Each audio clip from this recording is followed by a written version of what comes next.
Assalamualaikum warahmatullahi wabarakatuh. Alhamdulillah, alhamdulillahi rabbil alamin, wal aqibatu lil muttaqin, wala udwana illa 'alal zalimin.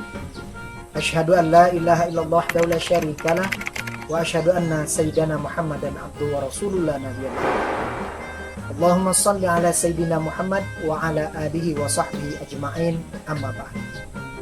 Para pemirsa channel YouTube PJJ PAI Yayan Syekh Nurjati yang insyaallah dimulakan oleh Allah Subhanahu wa taala.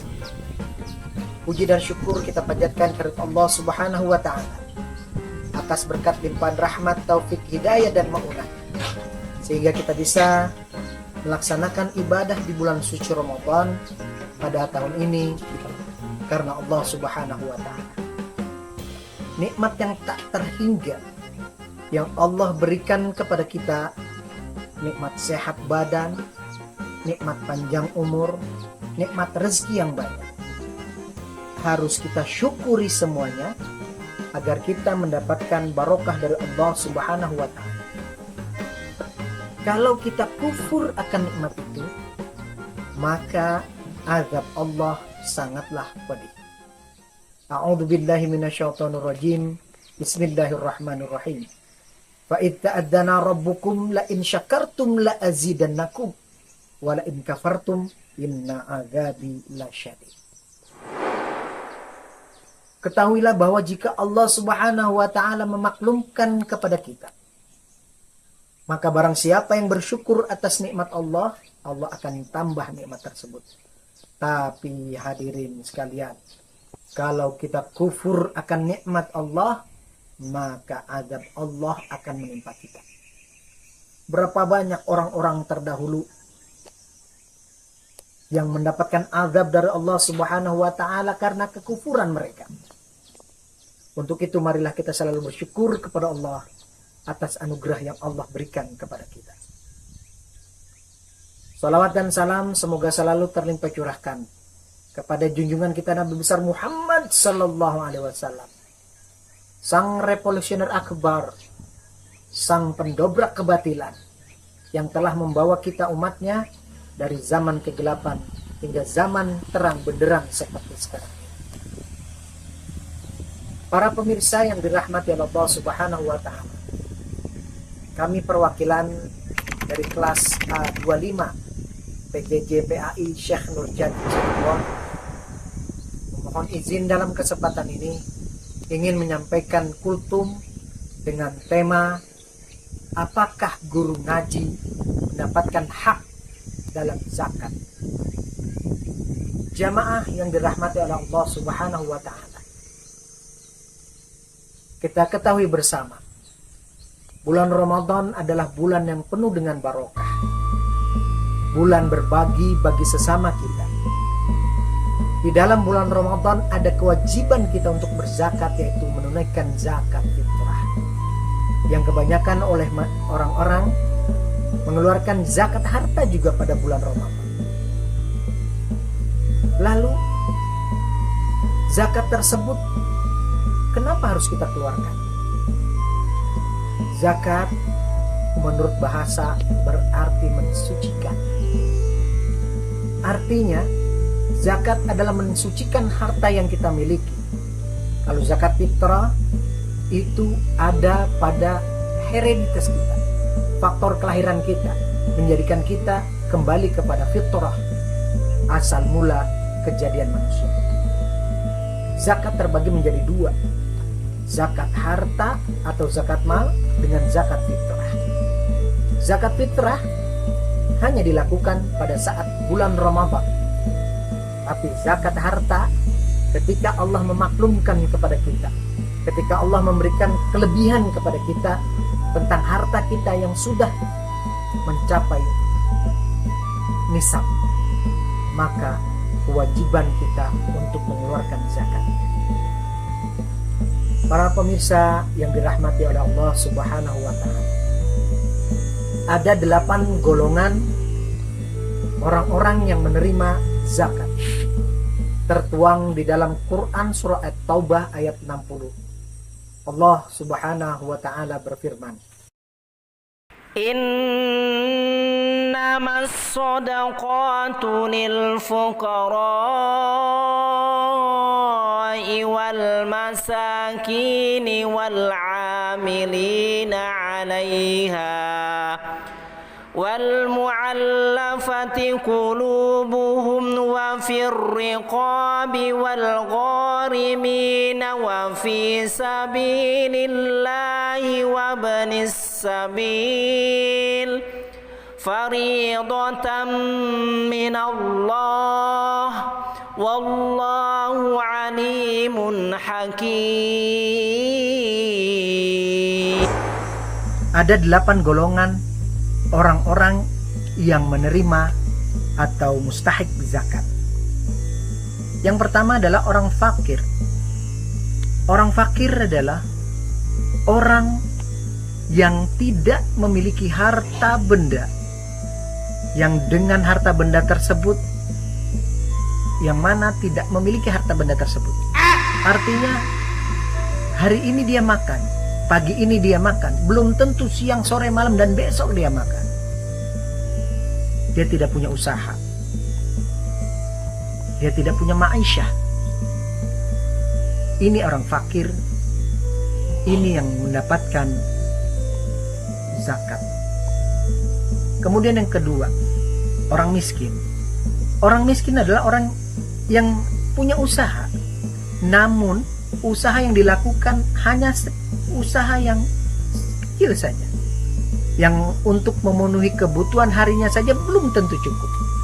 Hari ini makan, siang makan, malam belum tentu dia makan. Ini orang miskin.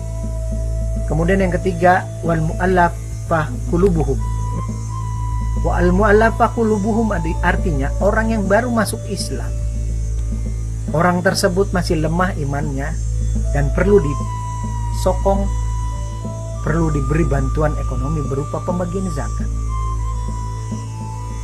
Kemudian selanjutnya wafir riqab adalah hamba sahaya, budak, yang ini ada pada zaman dahulu sebelum ayat perbudakan turun dan perbudakan itu dihapus. Kemudian selanjutnya adalah yang menerima zakat atau mustahik zakat adalah wal gharimin, orang-orang yang memiliki hutang piutang. Memiliki hutang piutang di sini bukan hutang piutang untuk kehidupannya yang glamor, misalkan berhutang mobil, berhutang rumah, dan sebagainya. Dia berhutang untuk bertahan hidup.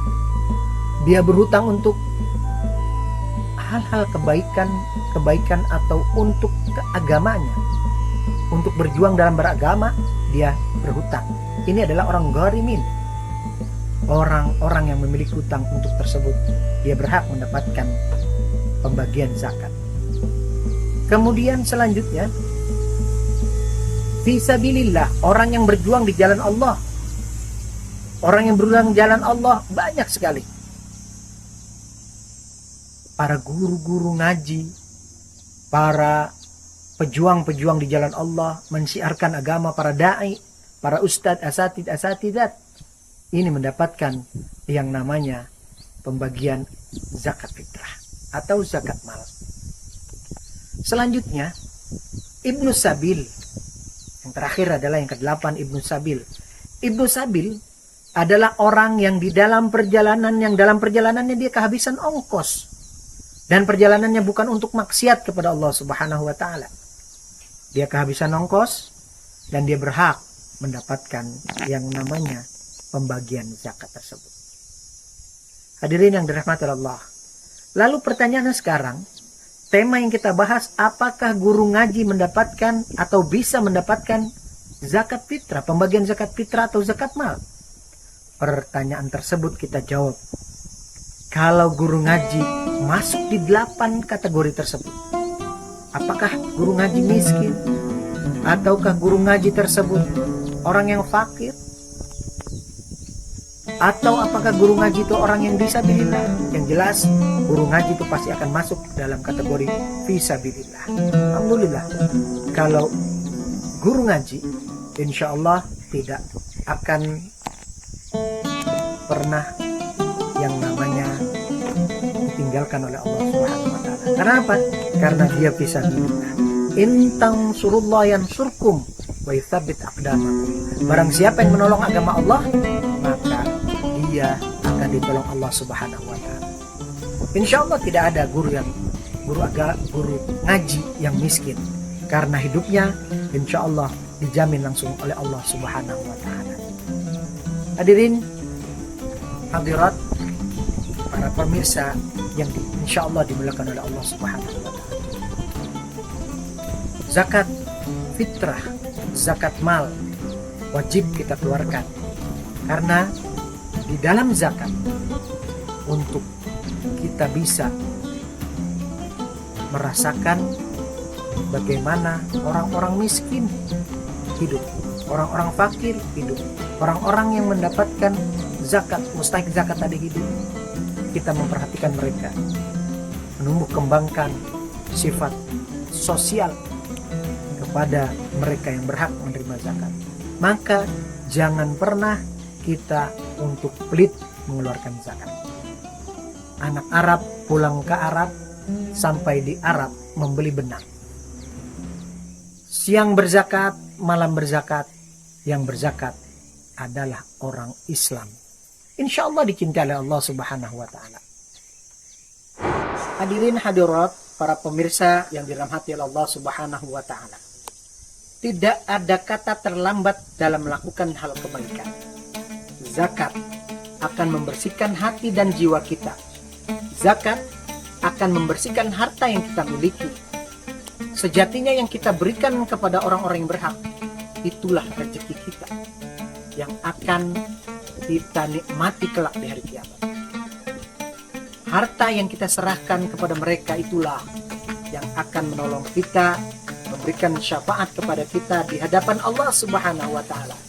Karena kita sudah peduli pada 8 asnaf yang menerima zakat tersebut. Untuk itu jamaah rahimakumullah, jangan pernah ragu.